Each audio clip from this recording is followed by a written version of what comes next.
dit Paul Éluard, doit avoir pour but la vérité pratique. Je vous conseille à aller expérimenter cette pensée dans le livre de Duc. Si vous connaissez Josette, si vous connaissez du Carmel, vous savez qu'ils ne font rien comme les autres. Et le livre le reflète bien. Je ne peux pas vous dire, ce n'est pas une nouvelle, ce n'est pas un recueil de poésie, ce n'est pas un roman. Je ne sais pas dans quelle catégorie on va placer ce livre. Peut-être quand j'aurai lu toutes les pages, Duc, je t'appellerai pour te dire. Il y a des chants à l'intérieur du livre. Et j'ai choisi de vous faire une lecture du 4e chant. Mes ancêtres furent là-bas sur le pont, quand s'affrontèrent vanité et courage de changer les choses. Je baise 3 fois, 7 fois, les pas terrés de ceux qui dirent non. Ils furent tombés à l'oreille du jour, quand les tumultes de la terre annoncèrent la crise des printemps. Ils furent tombés dans la nuit, comme tombèrent ceux qui hurlèrent de l'eau de croix escortée de la fourmilière. Ils furent tombés comme ceux qui s'y trouvent, quand les pratiques de l'espoir s'effondrèrent sous le poids des aléas. Mes battements de pouls affluent aux signaux sans énergie. J'écrirai pour eux le temps d'un verdict célèbre. J'écrirai pour dire bonne chance à ceux qui grimperont l'étoile du berger en contemplant au lointain ce coin livide de la terre natale avec ses douleurs de gestes reconquises. Je trisse, je pleure avec l'automne prochain. L'automne prochain te verra paré de nouveaux habits. Dois-je continuer? Si Duc dit que je dois continuer, je continue. Sois patient. De tes jambes s'enfuiront des sorcières. De tes paupières sortiront des colombes pour pacifier tes villes. Je me rappelle avec effusion de cœur un matin de mon pays délirant sous des vivats. Une colombe partant explorer la ville n'était pas de retour. T'en souviens-tu? Elle avait l'aile gauche brisée, tant sur son parcours elle se heurtait à des scories et des cadavres d'innocents. Et ses pattes en couple et son vol difficile s'évanouissent dans le vent énervé, comme l'instant paisible qui s'en va avec l'immense tourbillon de la poussière. Je vais vous dire un extrait du chant 5.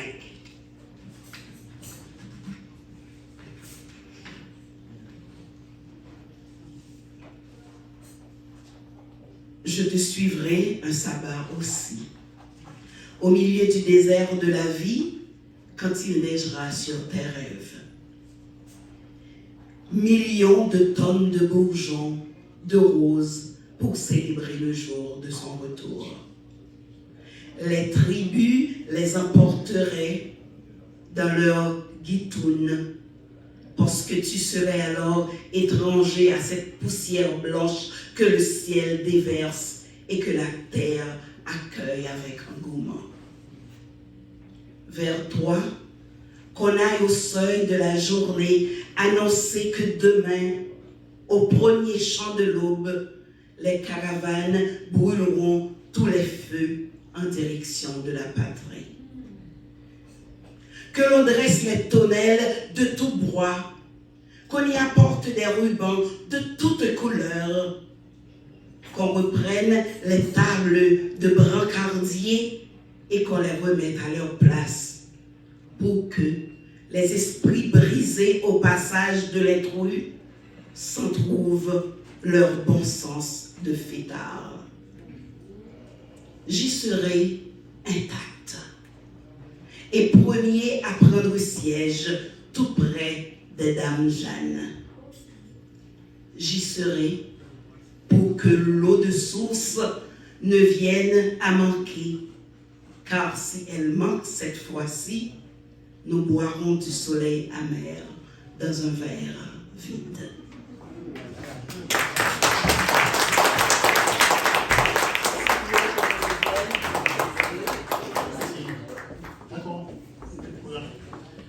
Mes frères, mes sœurs, un matin de mon pays, d'espérance des vivants. Vous comprenez, ça rappelle, c'est un moment historique. Je l'ai vécu. J'étais dans mon autobus devant le Palais national.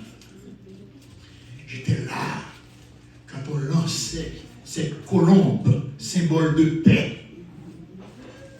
Et jusqu'à aujourd'hui, je n'ai jamais vu de paix.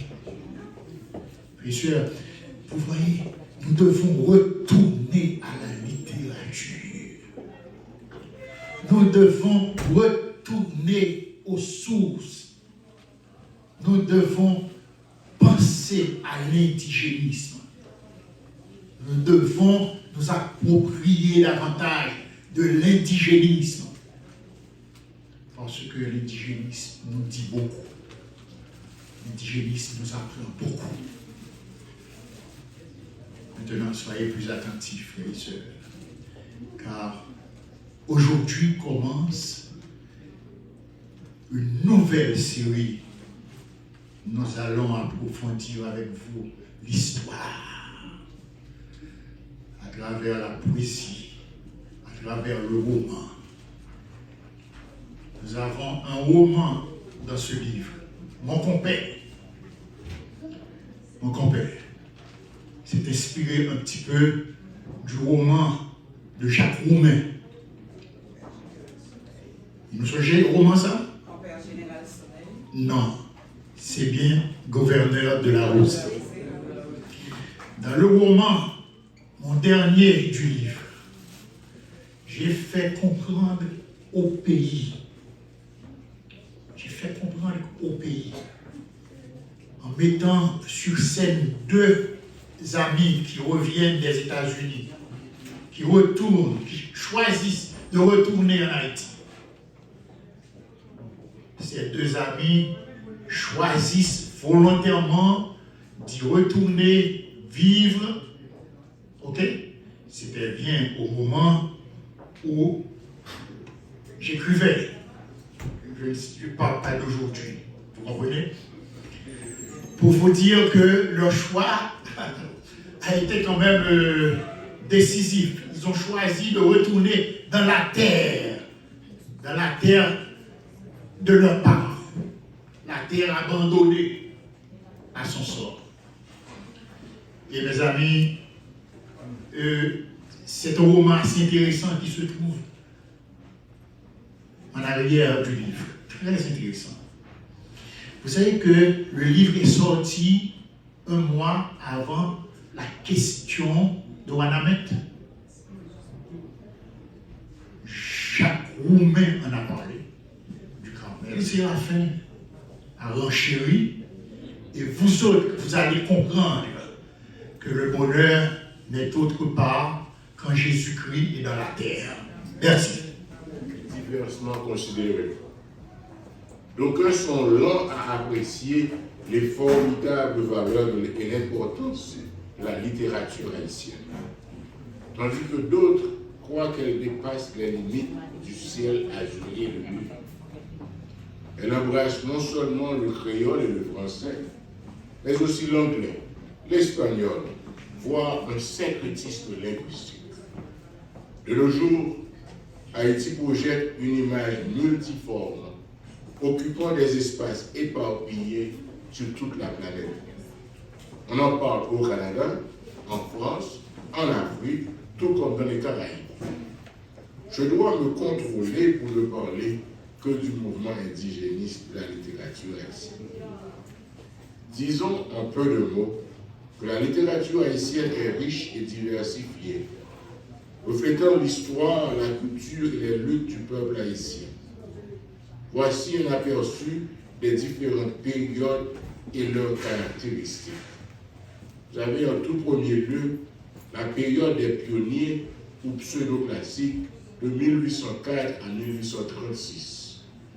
Deuxièmement, l'école de 1836 ou cénacle haïtien de 1836 à 1860. Troisièmement, mouvement patriotique ou épanouissement du romantisme haïtien de 1860 à 1898. Quatrièmement, génération de la ronde de 1898 à 1915. Cinquièmement, école indigéniste ou mouvement indigéniste de 1915 à 1945. Et vous avez sixièmement de 1945 à 1990, la littérature haïtienne a continué à évoluer avec des écrivains tels que René Lépestre, Franck Etienne et Edwidge d'Antiquois. Septièmement, vous avez la littérature haïtienne contemporaine qui continue de prospérer avec des avancées qualitatives et quantitatives de la poésie, le roman, les essais et d'autres genres. Elle a acquis une notoriété internationale grâce à des auteurs talentueux et à l'attribution de prestigieux prix. Parmi les spécialistes de la littérature haïtienne, citons Léon François Hoffmann, Maximilien Laroche, Yannick Lannes et Stéphane Martelly, sans oublier l'écrivain et réalisateur et membre de l'Académie française depuis 2013, Dany Laferrière. Comme mentionné avant, la littérature haïtienne explore une variété de thèmes profonds et significatifs reflétant l'histoire, la culture et les expériences du peuple haïtien. Par exemple, les thèmes récurrents de la littérature haïtienne, nous pouvons inclure l'identité et la quête d'appartenance. Deuxièmement, la lutte pour la liberté et l'indépendance. Troisièmement, la pauvreté et les inégalités sociales. Quatrièmement, la spiritualité et le vaudou. Cinquièmement, la diaspora et l'exil. Sixièmement, la mémoire et l'héritage. Et dernière analyse, l'amour et la famille. Je vous fais grâce pour ne pas vous donner des petits détails, voire citer les auteurs de chaque époque. Vous comprenez? Je n'ai pas pu parler de Massimo Kouakou, d'Oswald Durand, d'Étienne Villiers. Oh, mes amis. Qu'est-ce qui caractérise l'unicité du mouvement indigéniste de la littérature haïtienne? Avec Émile Humbert comme directeur et Karl Boire, la revue indigène parue en juillet 1927. Elle ne dura pas. Toutefois, elle inspira le titre de mouvement indigéniste pour marquer la période qui s'étendait de 1925 à 1945 dans la littérature haïtienne. Plusieurs disent plutôt que le mouvement indigéniste date depuis 1915 jusqu'à la fin du XXe siècle. D'autres auteurs, comme Frère Raphaël Bérou et Dr Bradel Pompilus, dans le 3e tome de leur ouvrage Histoire et la littérature haïtienne, illustré par les textes, déclarent que l'indigéniste haïtien ne s'est pas constitué d'un seul coup en 1925 ou en 1927. Il est formé progressivement depuis le Cénacle de 1836. Les publications telles que Ainsi par la langue de Dr Jean Bryce Mars, le journal L'Assaut et la revue Les Griots créée par Karl Boire, l'orineur d'Eni, le Dr François Duvalier et Clément Magloire Saint-Aude en 1938-1940 donnèrent un essor extraordinaire à cette littérature. Voici ce qui caractérise l'unicité du mouvement indigéniste. Retour aux sources. Je ne vous donne pas le détail puisque je n'ai pas le temps. Ensuite, vous avez la réaction nationaliste à l'occupation américaine. La revue indigène. Jean-Bryce Mars, qui peut oublier le précurseur de la négritude dans son essai ethnographique, ainsi parle l'oncle en 1928. Vous avez l'art paysan. Jean-Baptiste Sinéas a inauguré le roman dit paysan avec le drame de la terre. Jacques Roumain a également contribué avec son chef-d'œuvre Gouverneur de la Rosée en 1944. Mettez deux sous tête, s'il vous plaît. Retour aux sources vers nos ancêtres africains. Réaction nationaliste à l'occupation américaine. Oh, mes amis, l'art paysan a joué un rôle principal. Pour finir, citons cette déclaration de Winston Churchill. Un peuple qui oublie son passé se condamne à le revivre. Notre littérature est riche, parler français à droite, à gauche, tout le monde c'est patriote, mais en réalité, tout le monde c'est patripoche. Personne ne va défendre le peuple là. Ça me ronge le cœur. Ça m'enlève des années de vie. Je pense à Louis-Joseph Janvier, qui à travers l'un de ses ouvrages, Haïti aux Haïtiens. Moi, c'est ça le problème, nous. Haïti aux vrais Haïtiens. Haïtiens indigénistes. Monde qui ne pas acheter fille blanc, monde qui ne pas quitter quelques milliards de dollars, faire oublier le pays. Merci beaucoup. En tout cas, félicitations, que Dieu soit avec vous. Continuez et du succès. Merci, Doc.